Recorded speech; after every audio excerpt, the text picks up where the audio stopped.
Good evening, everyone. Good evening, Mr. Chairman. Can we just do a voice test?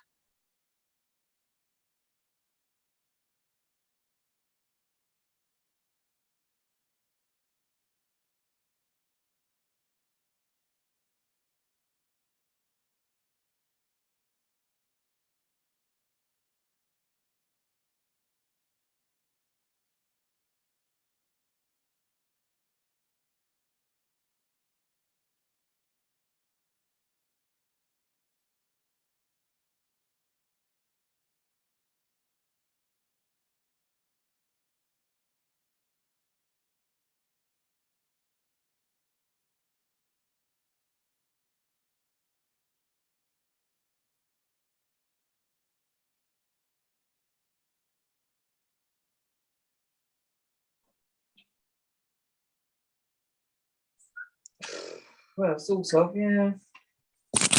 So,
Good evening, everybody, councillors, officers, honoured guest, and anybody else watching on television. Welcome to this meeting of the Audit and Standards Committee. First item on the agenda, minutes of the previous meeting. Apologies. Why are you apologising? That's item 1 is apologies. Sorry, it's not here on my screen. We've had apologies for absence from Councillor Charlotte Morley. Thank you. Now minutes? Yeah. Okay. Minutes of the previous meeting. Has everybody read these? Yep. Can we take those as read and agreed? And can I sign them? There is a matter arising, I do believe. Amanda, would you like to? Thank you, Chair. I just thought it was worth giving you a short update on where we are with the audit of the 2019-20 accounts, as that was a matter raised in the previous scheduled meeting, and at that point we did feel that we would be completed with those that audit quite shortly, and as you can see we're not in that position because it's not on the agenda this evening to sign that audit off. So just taking one step back, I think all the members here are aware who I am, but just in case, I'm Amanda Fay. I joined the council in late September, Interim Strategic Director of Finance and Customer Services, and I was formally appointed as the Section 151 officer by the full council during October. And one of my key responsibilities has been to help the council work with the external auditor in order to progress the accounts for 2019-20 and to get on to moving towards the planning for the subsequent year for the 2020-21 accounts. And it's not my intention to go over all the issues that local authorities and their auditors have faced over the past few years, because those have been discussed previously and they will form part of the discussion on the report at item 4 on the agenda tonight. But I think it's really appropriate to let you know where we are and give you an update on our progress and what work we're currently undertaking to move forward. So we've introduced weekly focus meetings, and those are taking place with BDO to discuss any outstanding issues with the accounts and agree timescales, so we're exchanging data in a timely way. Both BDO and ourselves now have lots of competing priorities for the time, because we're so far outside of that normal audit window. And for example, the council are now entering into the position where we're trying to put together our 2022-23 budget preparation processes, and we've really got to meet those deadlines in order to produce the budget for consideration for council in February. So the majority of the audit queries have been responded to, and we've agreed amendments to the accounts where necessary, and we're just tracking those movements and signing those off now. But there's one specific issue relating to consolidation of assets and the revaluation of those assets, where we need to really check our detailed workings and the technical adjustments we've made in our accounts relating to those assets, and respond to the queries that the auditor has raised. BDO can't finalise their work until we've given them that piece of work. So we've taken on some additional resource that started today to address that particular matter. We don't think that's going to take long, but until that technical expert has started to unpick what we've done and reported back to us, I can't tell you for sure how long that's going to be. The other outstanding piece of work is what they call the value for money conclusion, where the auditors look at our effective use of our resources. And for that, it always needs to take into account the position looking forward from when the audit is completed. So when the audit is completed, that will look forward, and so that will need to take into account our medium-term financial strategy, for example, and our budget preparation processes. So that piece of work can't be completed by the auditors until we've completed the other work, really.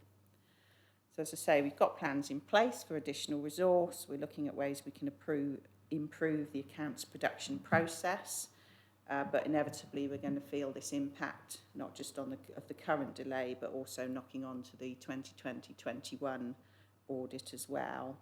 And we'll be putting a plan in place for the audit of that once we've got the 1920 out of the way. So that's not great news. I'm sure that's not what you wanted to hear. You would have preferred that we got this 1920 finished. We are, but what I can say is we're working really hard with the auditors to make sure that we're providing everything we can so that we can get that over the line as quickly as we can now. And you may or may not recognise Steve Bladen from BDO is here with me this evening as well, and either of us are happy to take any questions around that area. Thank you. Thank you. Yes, Steve Bladen, would you like to make a statement or anything, or just want to ask the questions? Thank you, Chair. There's nothing I really want to add to what Amanda's already said. I think that reflects the current position. But yeah, obviously happy to take any questions members have got on detail.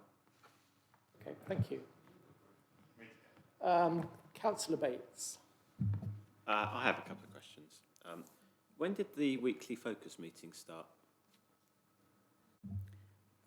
We had, I think it was in my first week here that we had a first telephone discussion to talk about what we were going to do and how we were going to get on top of the situation, and the focus meeting started the following week. So I started week commencing the 20th September.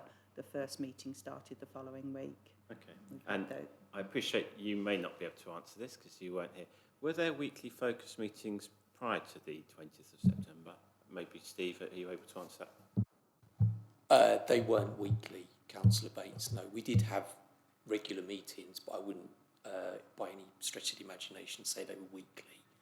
Probably they were more on a more ad hoc basis as queries were being responded to. Okay. Okay, I may come back to that whenever this comes back to the external audit, because just from what I've heard there seems to be a lot of emphasis now, which is good and encouraging, but nonetheless, based on that last answer, the immediate question I would then raise is why wasn't this all done ages ago? But there may be a good answer, and until we've had the external audit, we can't really get to the bottom of that. So just one other question, I think, at this point. You mentioned there is this issue regarding consolidation of assets. When did that become informed, or when were the council advised of that issue? So in terms of if I just take the valuation of the assets first, and I think the key issue is around the JPER, the valuation of the JPER and the way that that's been consolidated. I think it was April when we brought a report to a virtual meeting of this committee. And within that, we said we're happy with the values of those assets. What we've never been able to unravel at this stage is just how those changes in values have kind of been flowed through the accounts and into the reserve movements. And so at the point that we brought that report to you back in April, that query was still outstanding. So we're happy with the values, but unable to see how they've flowed through the accounts. Okay, our final question, and I will let Sashi, I'm sure he's probably got a number of questions, possibly others as well. And I can't remember, it may have been 2 or 3 meetings ago, I can't remember, but I think it was you, it may have been your colleague, who said that there were 9 areas outstanding at that point, and that there was timings that were alluded to at that point. It wasn't a firm commitment, I accept, but nonetheless, we are some way distance beyond that. Was that particular issue of consolidation of assets one of the 9? Yes, it would have been, yeah.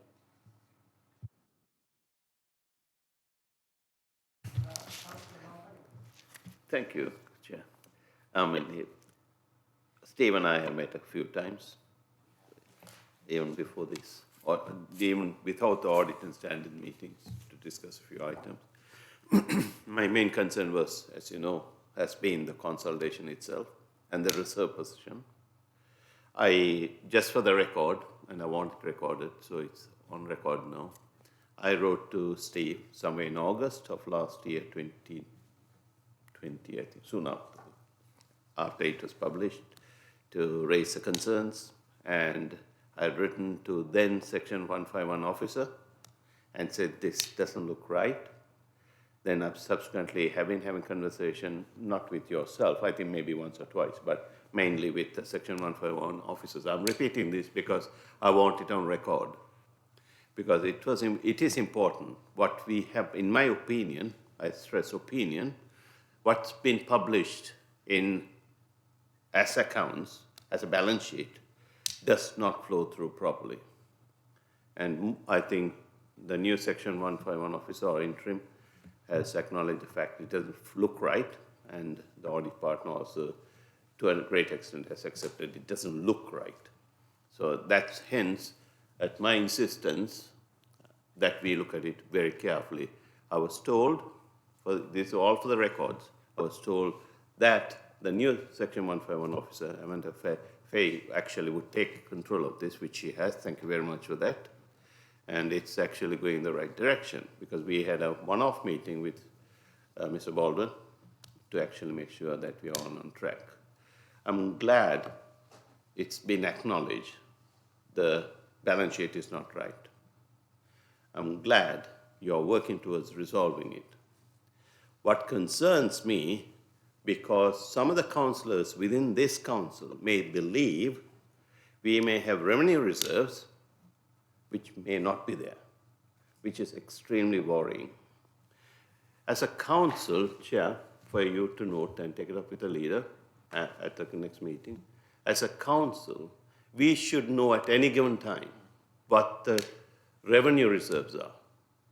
Unusable reserves, until you sell the asset, it doesn't matter. So we cannot have a set of accounts still up in air, which is, when I say air, online, which does not truly reflect the position of this council. It is misleading, it's incorrect, and we have to put that right as fast as we can. But it's taken such a long time even to reach this point. No fault of yours, Ms. Fay. It's actually to do with the whole process we have been through. Yeah, we have reached a point now. Hopefully we'll get there somehow. Finally, one point I want to ask the audit partner. One of the things which actually surprised me is even in the accounts, the fund flow statement or the cash flow statement doesn't actually reflect the revenue reserves. That's sort of, I'm a simple accountant, okay? If you believe that, you believe anything, but it doesn't flow through. So I would ask you particularly to show the fund flow statement because it has an impact on our cash flow. It has an impact the way we invest money. It has an impact of the available cash. Yes? I completely accept what you're saying. I think the the cash flow statement is one of the last things that's always pulled together once the rest of the accounts are in place, and it is one of the one of the primary statements that will need to be revisited once the reserve movements have been sorted out and prepared properly. But yeah, there's no doubt in my mind that cash flow statement needs to be redone.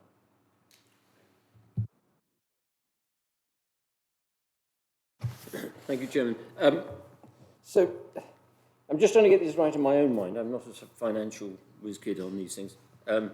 The property valuations have been approved and reviewed by your team, and they're approved. So they've gone into the consolidated account, but we're now 2 years on from rectifying or feeding that through. 2 points. I mean, how do we stand legally when we still haven't got our accounts? And secondly, I'm not quite sure how to put this. Is this a mistake? Is it, I'm not going to use the word malpractice, but how has this come about? You know, can't be shortage of stuff because we haven't heard about this. You know, the difficulties and the consolidated account. Well, we've known about it, but not to the same degree as we're getting tonight.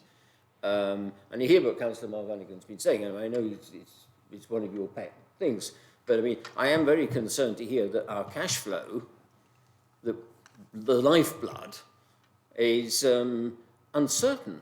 So we are running a business, if you like, without proper understanding of our cash flow situation. Is that correct?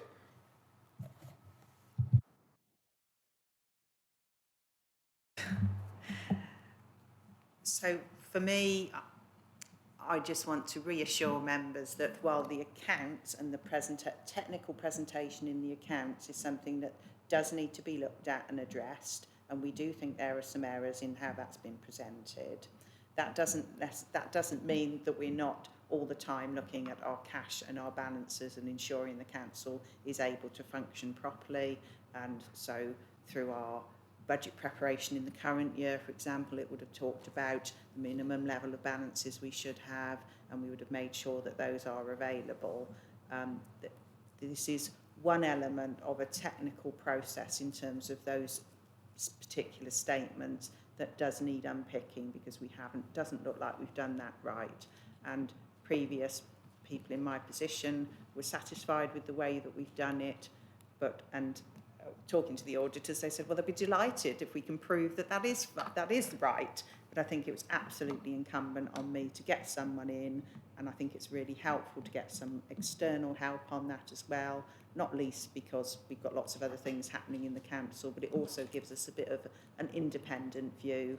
Have we done it right? Have we not done it right? And let's just get those statements and the technical elements of those correct. Now, most of that will not affect our actual cash balances that we think we have, or the kind of physical assets, the valuation. We know that the valuation has gone down on those assets, so that's all there already. It's just how those flow through, and it doesn't look as if we've done that quite right to me, and that's why we're getting it looked at.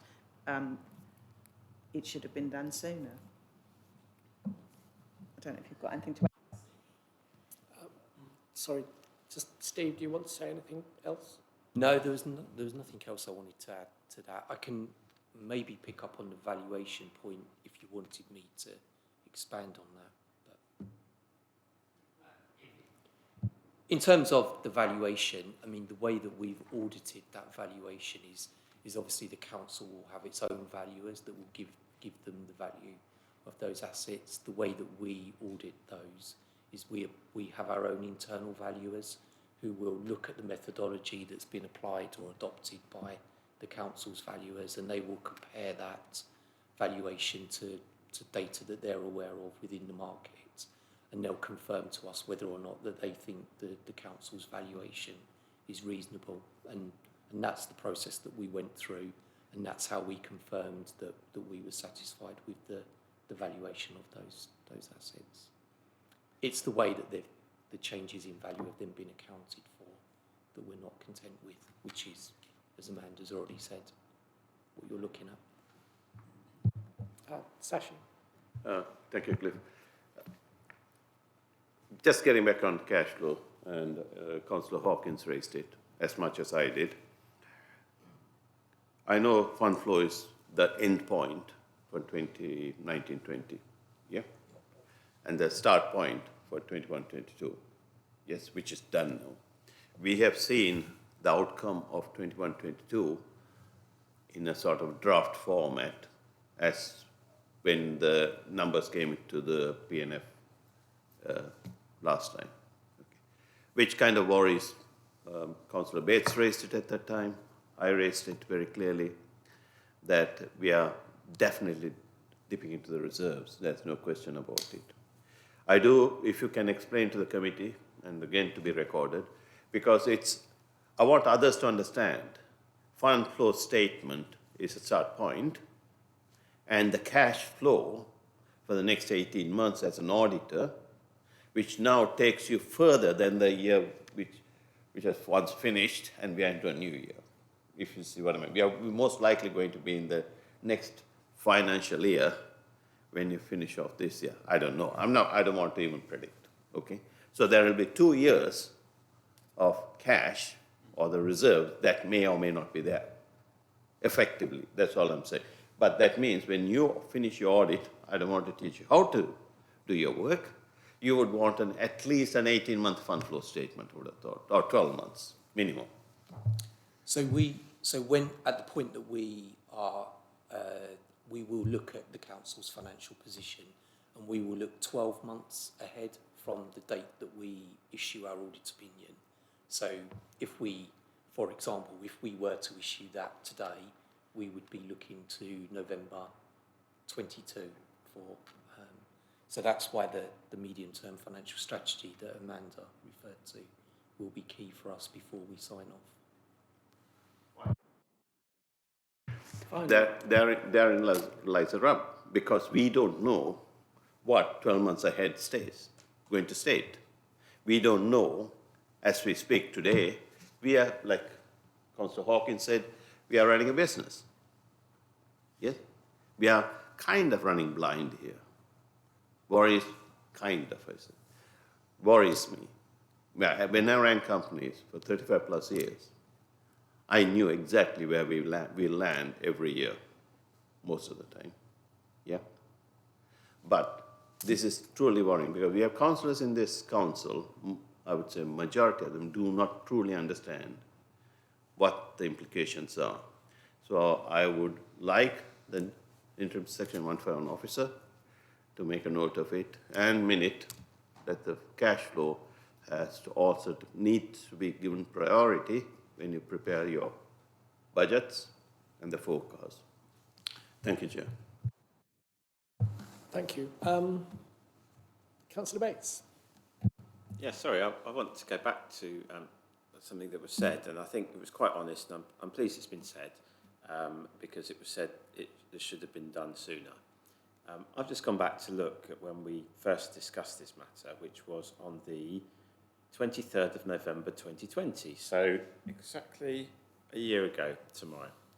The issue, I suppose, I'm not going to go back and talk about why we didn't have weekly meetings, because as I said, that's been touched already, but the consolidation of assets issue we now have a situation where somebody is appointed and started today. Is that right? And I guess my question is, and I appreciate Mrs. Fahey can't answer this because you weren't here, but bearing in mind that this was something that was raised at the time, apparently, from what we heard earlier, why was nothing done before then, until today? That seems an enormous amount of time to have passed with apparently no action, or at least no action that has resolved it. I appreciate there may have been emails in between thinking that it's been resolved and no, it hasn't. But there has to have come a point at some point during that 12 months where it was obvious that this was not going to be resolved. And therefore, some clear action needs to be taken. Now, I'm pleased to hear the action's been taken now, albeit late. But there has to be a question as to, and maybe it's not for today, maybe it's something for the Chief Executive. But at what point was it obvious to us it was that this wasn't going to be resolved? And why was there no decision taken internally to do anything about it? I appreciate you can't answer, but if you can perhaps go away and have that discussion with the Chief Executive, who I appreciate was also not here for much of it. But I do think members need an answer on that, because this has gone on for a very long time and is a bit embarrassing all round, if I'm honest. You were kind enough to admit that, and I think you were right to do so. It wasn't your fault. But nonetheless, this is... You sense the frustration we have all round here. And I'm sure it's probably echoed by both of you as well, because you're having to clear this up. But yes, I think that would be helpful if that's possible to perhaps do, as to why no action was apparently taken despite people knowing about it. Sorry, can I just say, I think the only person that can comment on that is the Chief Executive, given that the various changes that have taken place within the finance team. And, you know, I don't know if Councillor Bates is making a suggestion that this committee ask for a formal request. I'm not suggesting a formal request. I'm suggesting that there should be emails or whatever, and I'm quite happy for our Section 151 officer to look into that. I'm sure you've probably got access, or we have our internal auditor on the line, on the call, as to inquire as to how this may have occurred. As I say, there must have been a point at some stage during this process, whether it was after 3 months or whatever, when it was obvious that this could not be dealt with by the informal ad hoc meetings that were taking place. It should be in the minutes. There should be an email or a minute or something. It should be in the minutes as well. Thank you. Anybody else? Thank you, Steve. I think it's worth saying that since I've taken this position, there have been 4 different Section 151 officers and 1 member of staff who has filled in between them on 3 occasions. It's not exactly continuity. And you, I guess, Steve, have had to deal with that, which I'm not trying to cover things up, but it must be a bit of a nightmare. It's obviously dealing with changes in staff is not the easy. It doesn't make for a particularly smooth audit. Perhaps leave it at that. And just for the minutes and everybody else, could you say something about the situation with regards to audits in general across the country? Because it has surprised me, and we are not alone in being behind. Yeah, you certainly aren't alone in not having a 1920 audit signed off.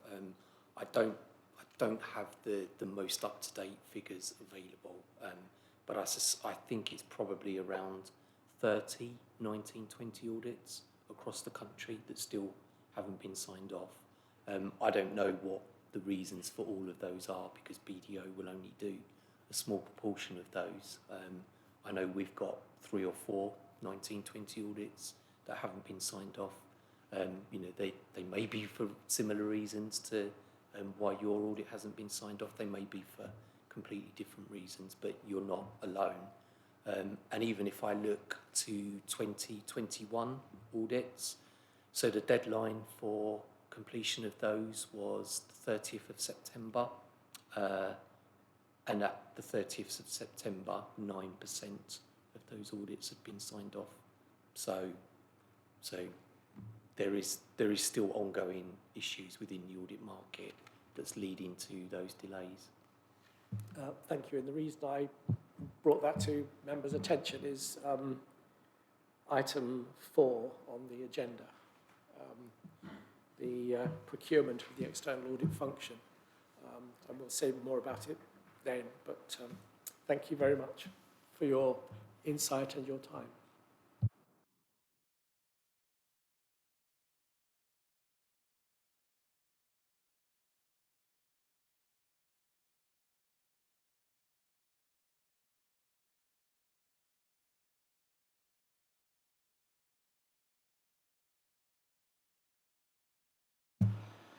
Thank you.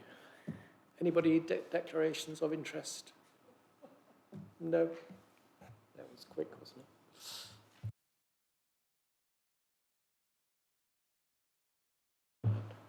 it? Procurement of the external audit function. Amanda. Thank you, Chairman. So this report sets out the options available to the Council for securing the external audit services for the 5 financial years from April 2023.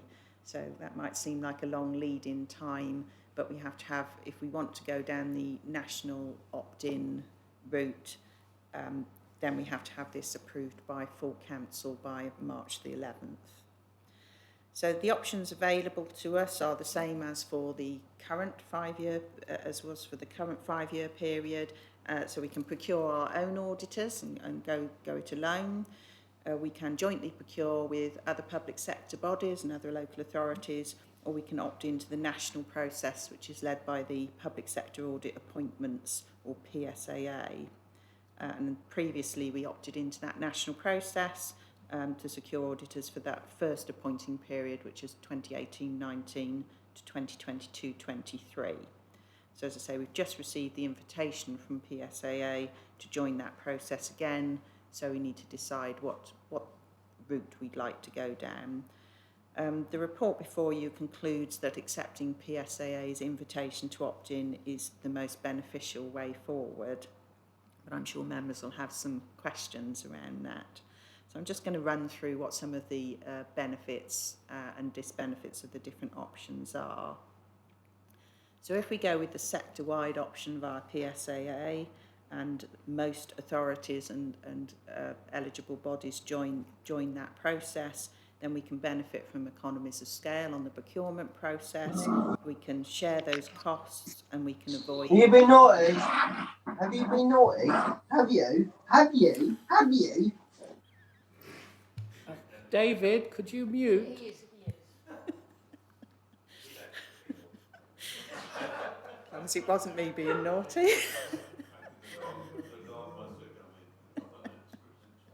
Hang on. Sorry, I've got dog problems. I do apologise. Thank you. I'll continue. So if we join the national process, then we should benefit from economies of scale. We share the cost of the procurement and the resources that we would avoid putting in our own resources in terms of that procurement. The national process awards contracts on a larger, generally area-based scale, so it's more likely that firms will bid against those than they would for individual small audits from each individual authority. Audit firms are required to register with the Financial Reporting Council and employ key audit partners to be able to carry out local authority audits, and there are currently only 9 firms who have that registration. So if we were doing our own audit procurement, we would be competing for those same 9 firms.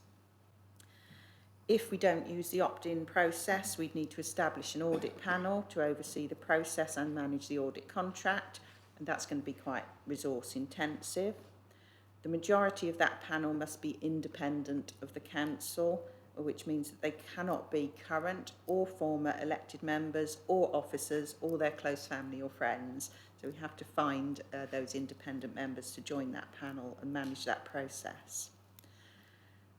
Really importantly, local audit panels do not have any influence over the scope of the audit, so because that is set out in the Code of Audit Practice.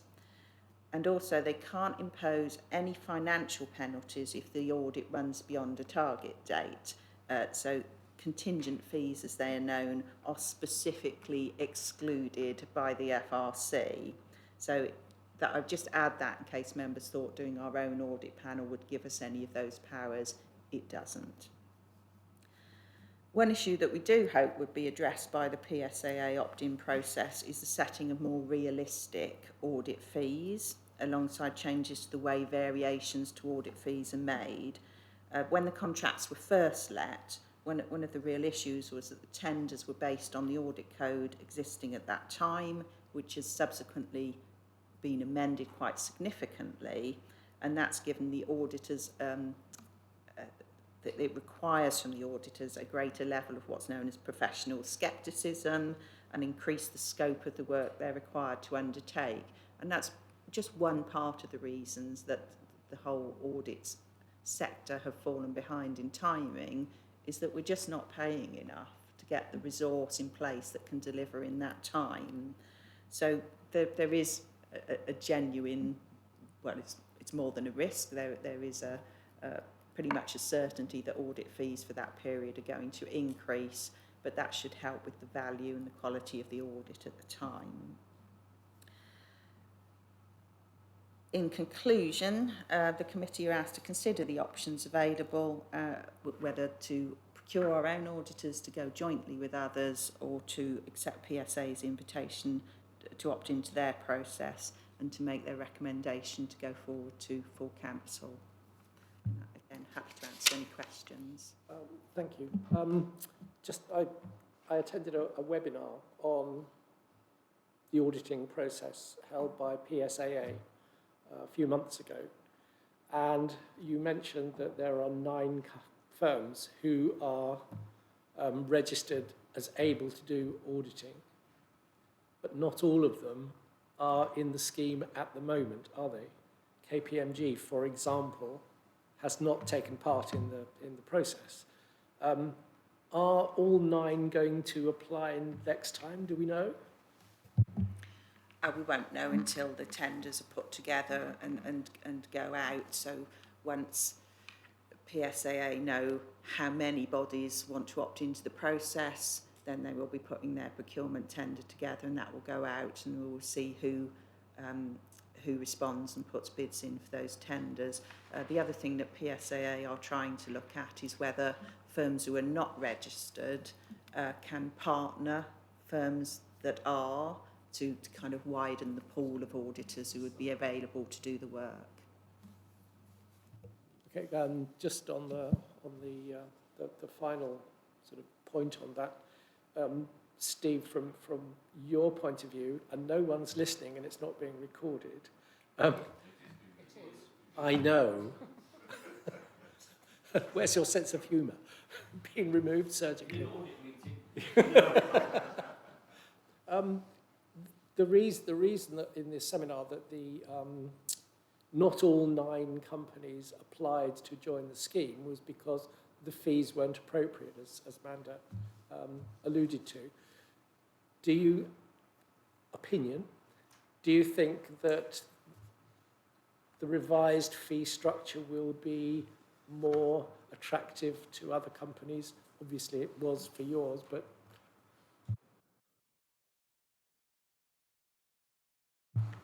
So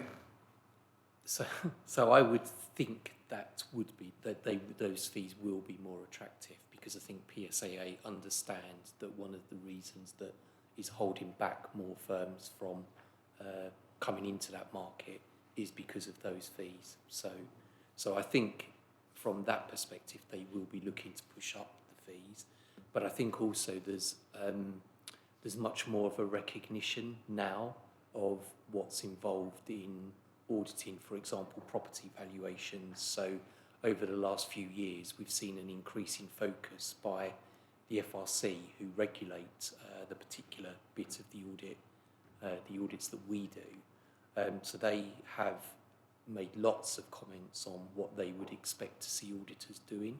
And auditors are doing that, but that's obviously increasing the costs of doing that work. And I think there is a much better understanding now of what that work is and what it costs than there was 4, 5, 6 years ago, whenever it was that those scale fees were set originally. Okay, thank you. Councillor Hawkins, because you'll be longer. Thank you, Chairman. Yeah, it's slightly covered the point that I was going to make, that one of my concerns, I mean, well, the obvious concern is let's hope we can get our accounts up to date before the next auditor's next appointment, but that's a cheap shot. When the new arrangements came into force, my understanding was that companies had bid for the work, maybe not appreciating the level of work, and there was an acute shortage of staff. I do know that there is a shortage of auditing staff generally within the firms large and small, but I would hope that if we go down the PSSA route, that one of the criteria, and I don't know if we have any influence on this at all, is that they have the staff to manage the audits. Thank you, Chairman. Thank you. You'd like to comment on that? Yes, I think the PSAA are well aware of those issues, and I would hope that that will be within their tender specifications in terms of scoping how firms are going to resource their audits.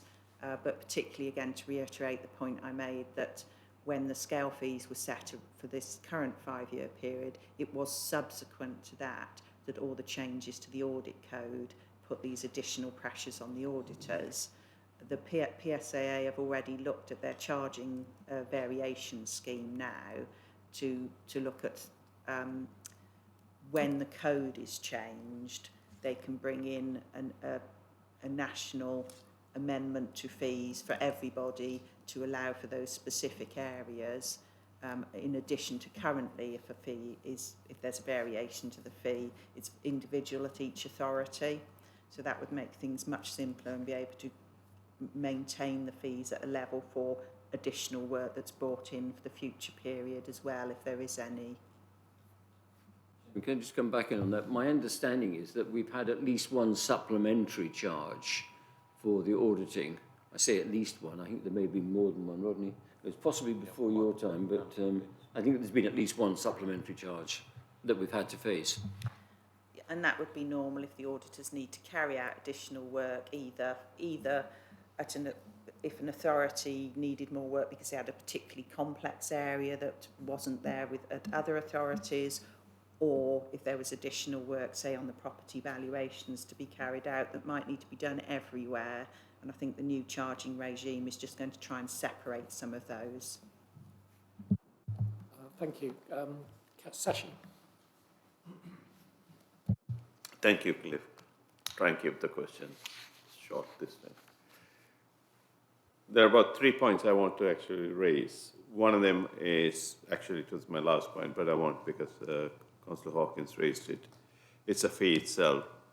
I remember not the year we are auditing, the year before, the fee quoted was 35,000 quoted, but he ended up paying 85,000.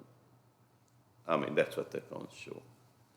I raised this point to the chair because I did ask at that time as to who authorized it. I can't ever remember seeing this coming to the full council or to the audit committee. Cannot remember that. I'm afraid not. I cannot remember it, put it that way. So it's gone up. Sorry, it's absolutely. I'll give it away. I'll give it away in a minute. 85,000. It's gone up to 85,000. Similarly, this year also, I presume it starts at 35,000. We don't know where it's going to end up. We still haven't completed the audit. This year has been a prolonged process than previous years. My question is, when BDO quoted to the PSAA the 35,000 and the variation you have seen subsequently. Is it materially different? Because it seems from jumping from 35 to 85, there's a material difference. Yes?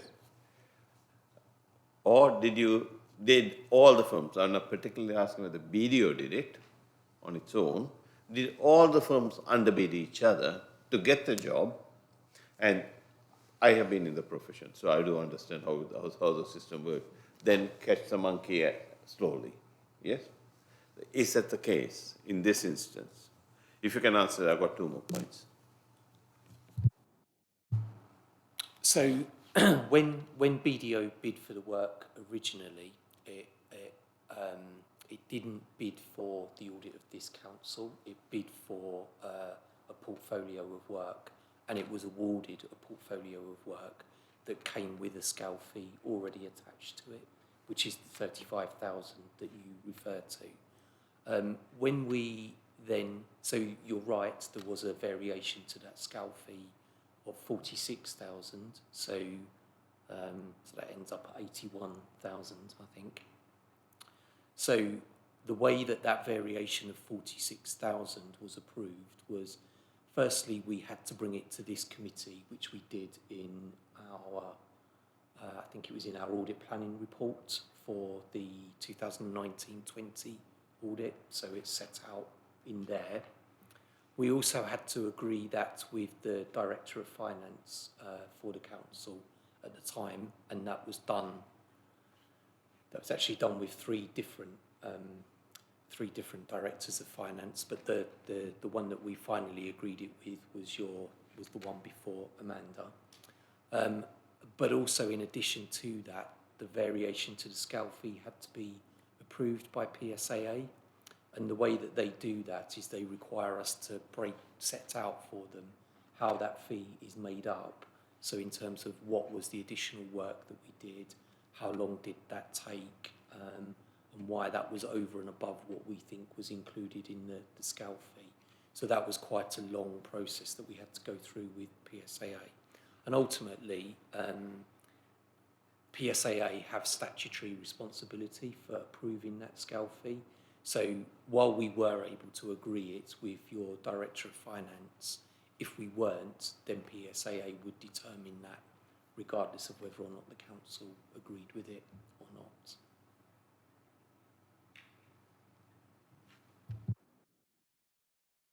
Thank you.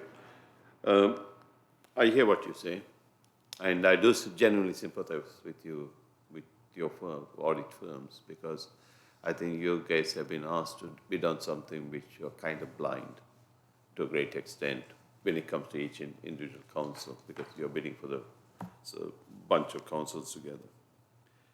But my only concern, Chair, is when this happens, it should come to the Audit and Standards Committee as soon as possible, because what we as a council do not want is actually come at the last minute and say, yeah, it's 35,000. This year we're going to hit you guys with 135, because the numbers may not be in the budget, and we don't know what the next year is going to be looking like.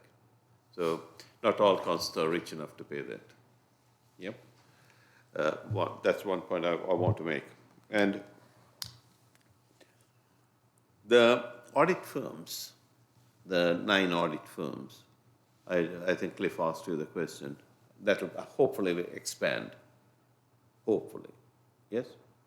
Or if not, you'll have to go and get the corner shop accountant to come and help you, come and do the team. Yes, one or the other, it's going to expand. And I don't see the fees ever coming down anymore. I think it's going to be a normal charge. Now, of the 9, would you be bidding? How do you get selected?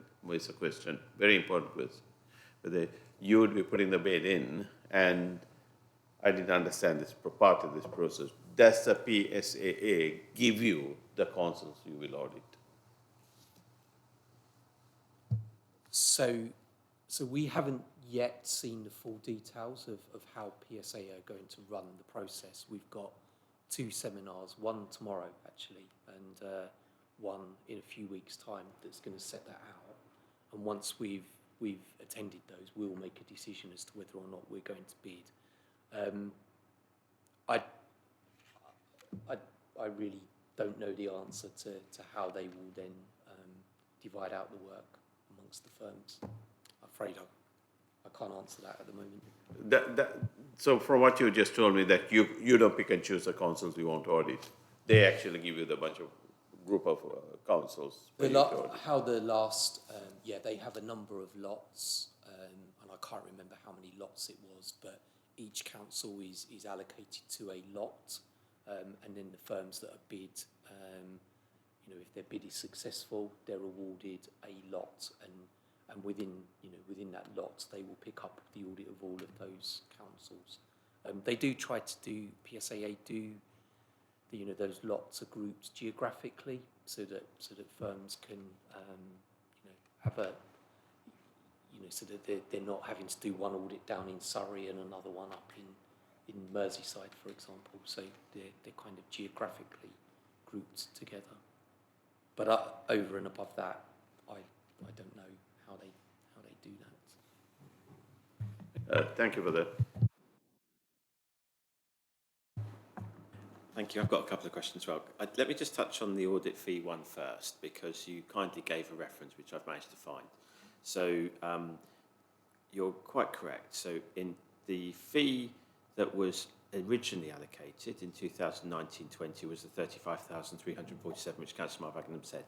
However, you are right to say that in the report in November 2020, there is an audit report. It's on page 8 of your audit planning report, where it states that in addition to the £35,000, there is an additional audit fee of £20,000 that was put in at that point, which was an estimate, and that was for, ironically, property assets and pensions liability valuation work. And I don't know if that was because you knew at the time it was going to be complicated, but so in addition to that, so that's 55,347 at that point, plus another 14,000 for non-audit fees, which was for housing benefit subsidy certification, which I don't know if that is concluded now or not, but no, okay.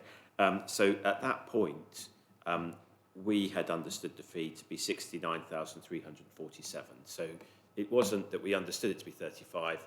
We did understand it to be more at that point.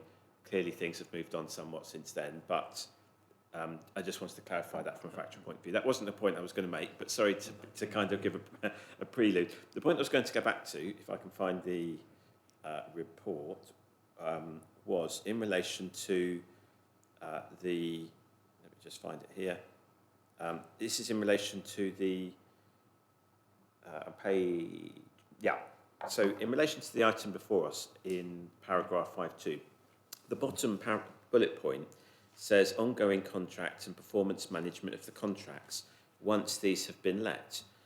Now, that strikes me as quite difficult, if I'm honest, and it would be helpful to understand this a bit more, because clearly the whole point of an auditor is that you must have the free rein to do the work with using professional integrity to the best of your ability.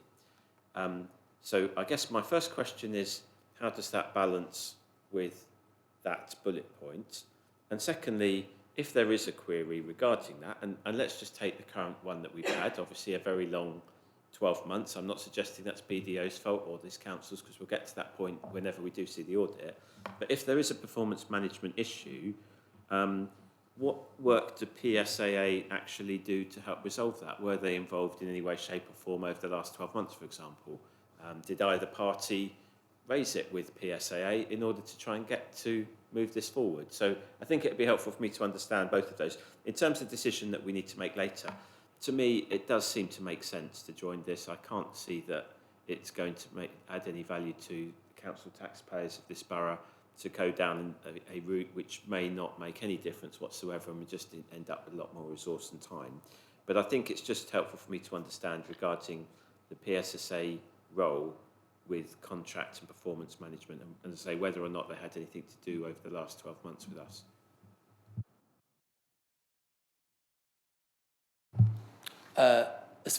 So I'm not aware that the council has had any contact with PSAA regarding concluding the 1920 audit over And the you last- didn't either? No, we do report. We have to report to PSAA on the progress. So where audits are outstanding for a long period of time, if you like, we do regularly feed back to PSAA on what the reasons for that are, and when we expect to be able to be in a position to sign off that audit. But over and above that, I'm not aware of anything that PSAA do in terms of. Sashi? You may be able to ask the question. Sort of, this conversation leads me to think, where are we heading in the 2021 accounts? Forgive me, I'm so confused as to which year we are auditing, but the year we are auditing, where are we with the costs? I mean, I'm sure you have a cost sheet, yeah, which you folks I know have to account for it by every 15 minutes or half an hour. I don't know how the technology has taken. When I was there, it was every half an hour. But where are we with the costs? I know it's 35,000, which is agreed. And have you given any indication to the council as to what the whole is going to be this year? So we haven't given an indication yet over and above the figure that we reported to, as Councillor Bates said, I think it was November 2020. If we are happy to give you an update on what we think the fees would be. Obviously, we haven't yet finished the audit, so it can only be an indication of what they're likely to be. And obviously, as I say, PSAA have a process in determining that, so it can only be an indication of what we would put forward to PSAA.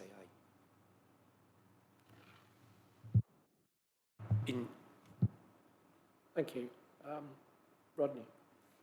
Just going to go back to this performance management thing again, apologies, but just so I understand then, so in the case of the last year, neither us or yourselves did actually go back to them other than to report the fact it was delayed. I'm still not entirely clear then what, if anything, they would do in regard to performance management of contracts. If that is a role that is particularly available for them, is anybody able to answer that?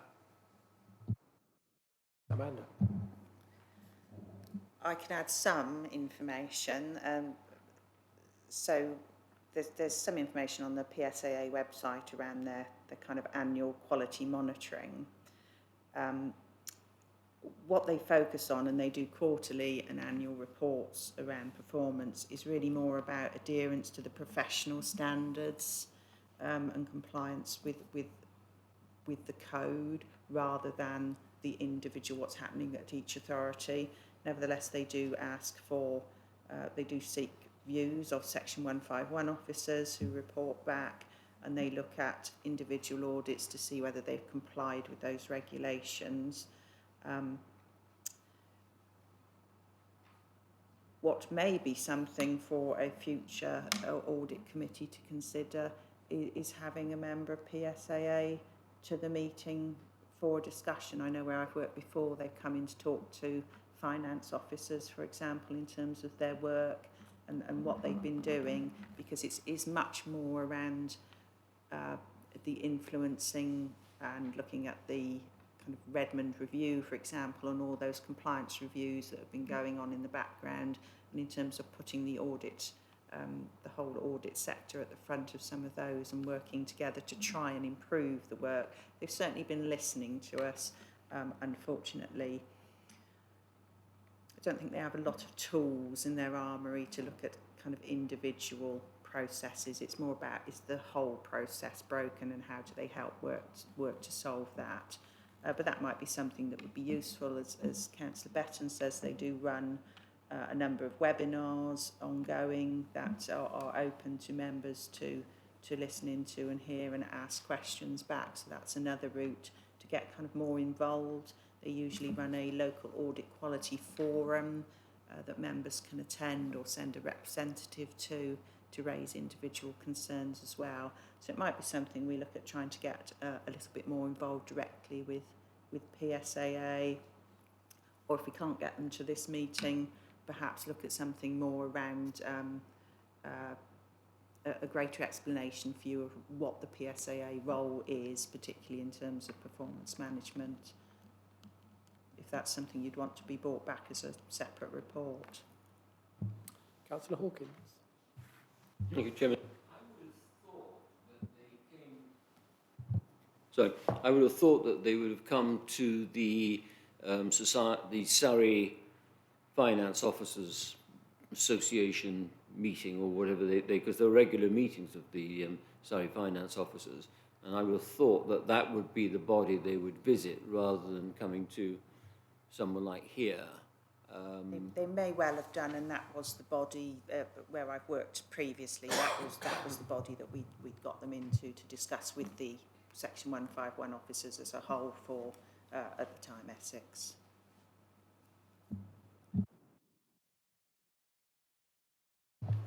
Anybody else? Any points? Yes, if you don't mind.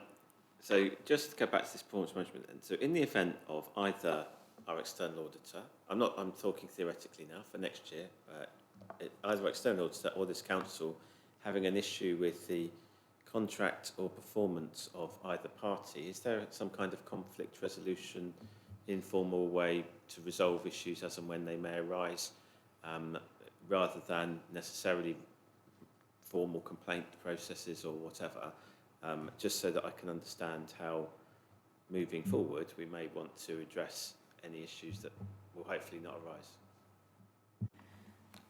I think always you start internally with informal discussion with your audit partners and try to work through issues that way. If there is an issue that we don't feel is being resolved from the council's viewpoint, then I would probably escalate through to the senior people at BDO and have those discussions. If that still wasn't working and we still felt strongly enough about it, it would be a conversation with PSAA. At the very extreme, we can ask to not have that auditor. Thank you. So, members, are we happy to accept the recommendation? Yes? Thank you. Take that as unanimous.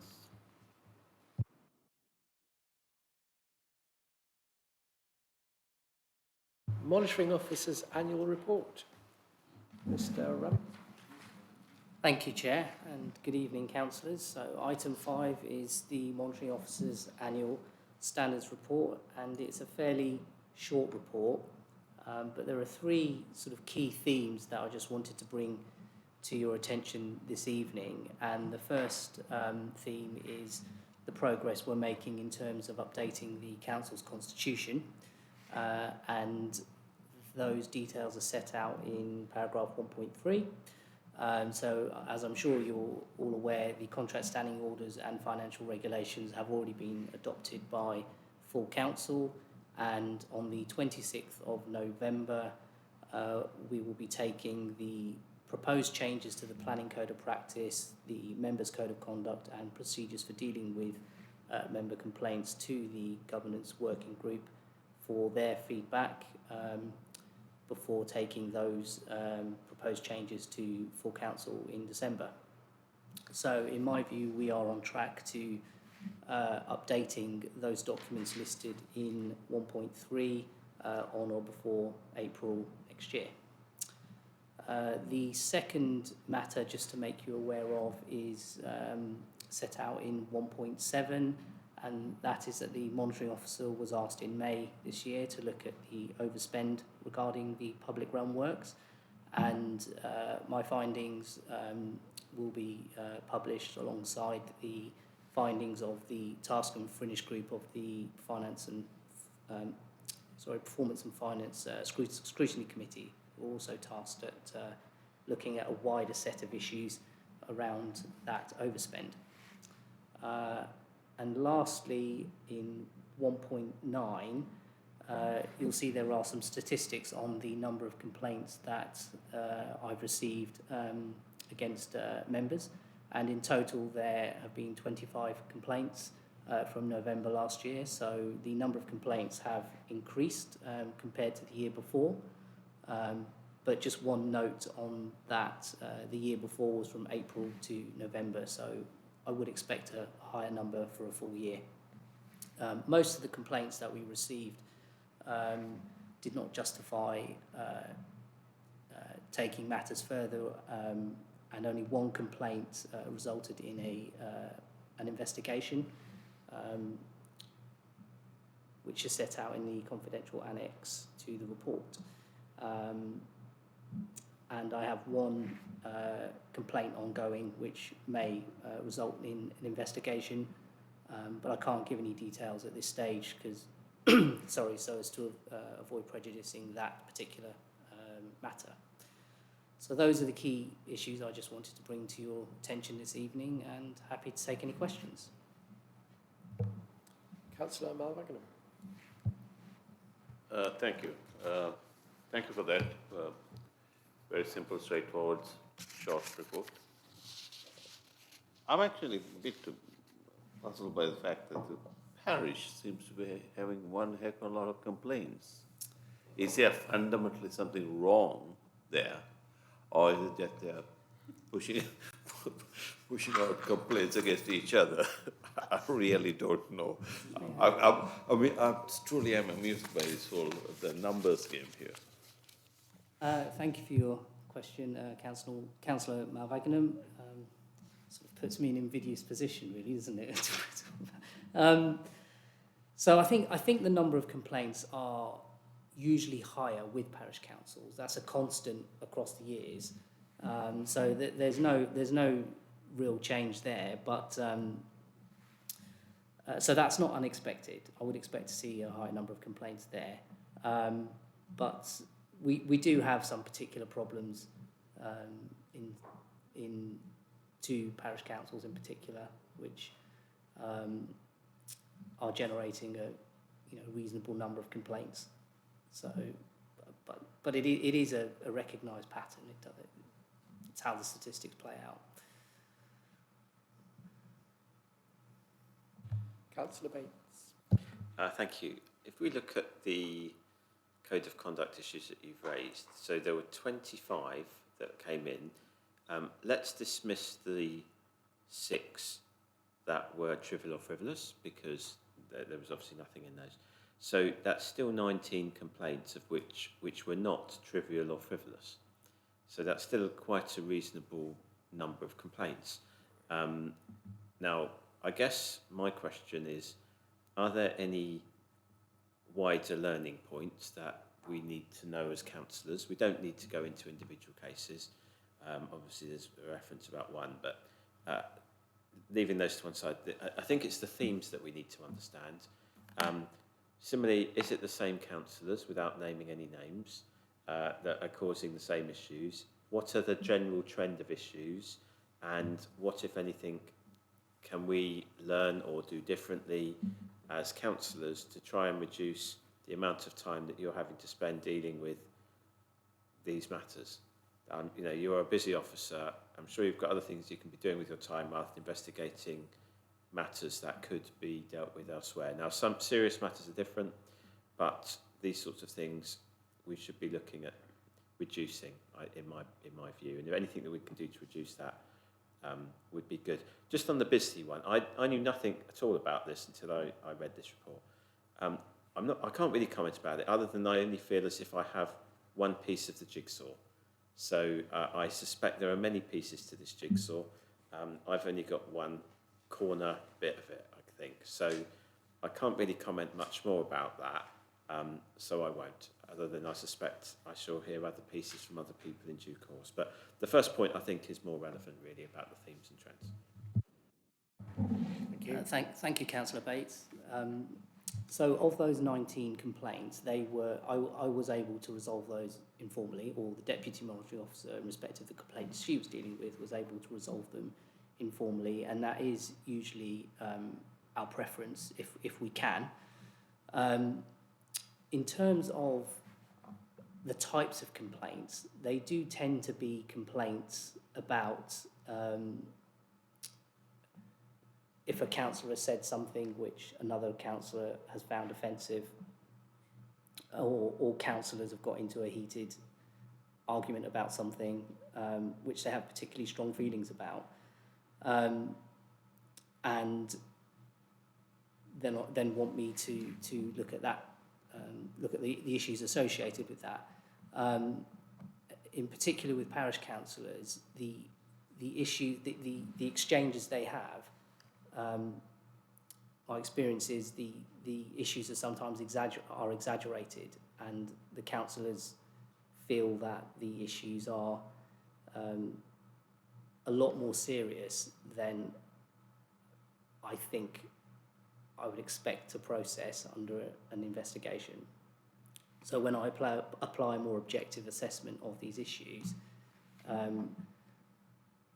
particularly with the passage of time as well, then some of those councillors actually see that it perhaps wasn't quite as serious in the cold light of day, sort of, you know, maybe a week or two after the issue. So I think that sort of explains the bulk of the complaints. It's what councillors sometimes say to each other and the exchanges that they have, and it tends to be issues that they are particularly passionate about. So I think in terms of what could be done to reduce the number of complaints,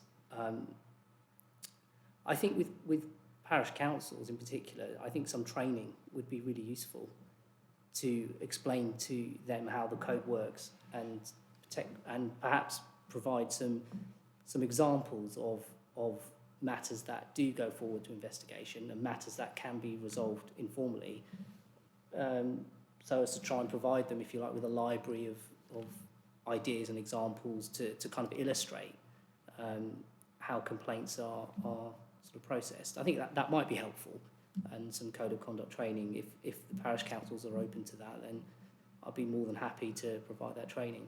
I think in my last month at Elmbridge, I did some training with members there, which was particularly good. I picked out some issues that they were struggling with, so I let them tell me what they were struggling with, and I provided some training on those issues. And one of the issues was that line between what they can say and what they're not allowed to say, and how you draw that line, and examples either side. I think they found that particularly helpful. I think some of them were surprised to know how far they could go with their speech. I think some of them don't realise that actually there's an awful lot of freedom for councillors, and courts have been quite clear that councillors have enhanced rights to political freedom of speech, and I don't think that's widely known. So I think some training on some of the cases on councillor conduct might actually be helpful for councillors. So thank you. Can I just confirm what I've just heard, that most of the complaints, or the majority, are councillors complaining about councillors? How many complaints are there from members of the public? Thank you, Chair. So it's a fair question. I don't have the exact number of queries directly from members of the public, but there are some. But I'd say the majority are from councillors against councillors, predominantly from parish councils. But there are complaints from members of the public as well. Yes. Thank you. Councillor White. As the only parish councillor in the room, you've already alluded to it, but every time we have this conversation at the Audit and Standards meeting, I always ask that we can put out the code of conduct training to the parish councils as well as the borough councillors, because we're all working to the same code.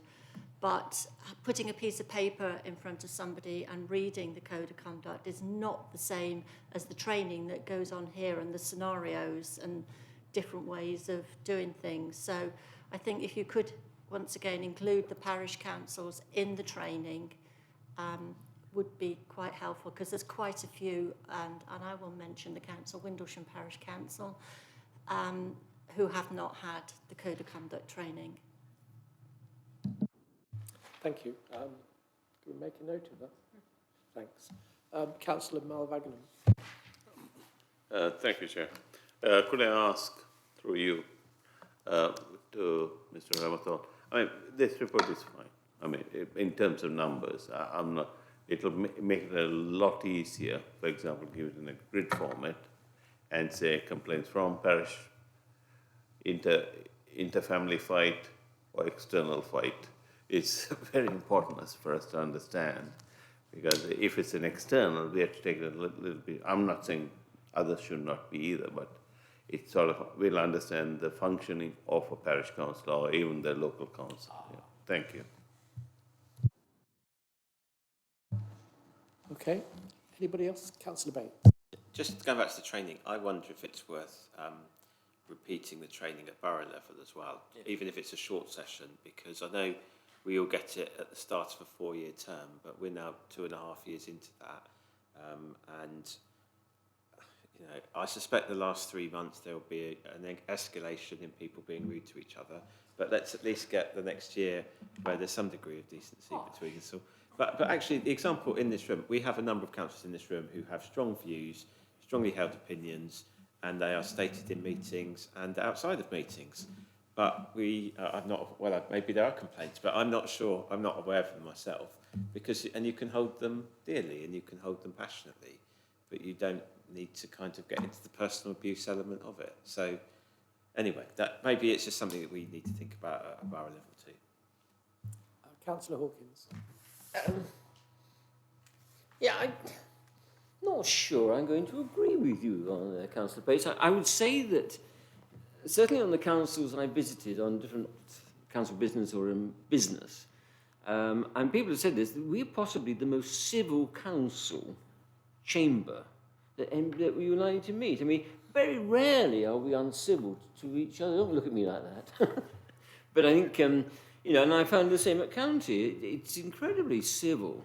You sit there and wish somebody to say something, you know, just to liven it up. But on a serious point, I think all training that's carried out by this council, we should ensure that parish councillors are invited to. Because at times I know they're just not invited. We hear, you know, I mean, you get it, Val, that people, oh, we didn't know about that sort of training, whatever it was, finance training or planning or whatever it is, they weren't invited. And as Barry says, we're all under the same guidelines. I mean, the standards these days are much laxer than they were when you and I were youngsters in the council. You know, it's. I'm the youngest one here.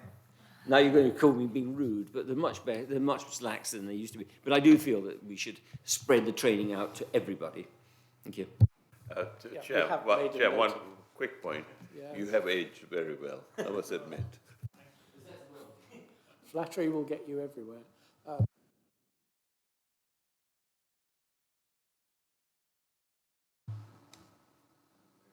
Thank you very much for attending. Thank you for your reports. Thank you for coming, Steve. And hopefully we'll hear from you soon. Good night, and thank you very much. Thank you.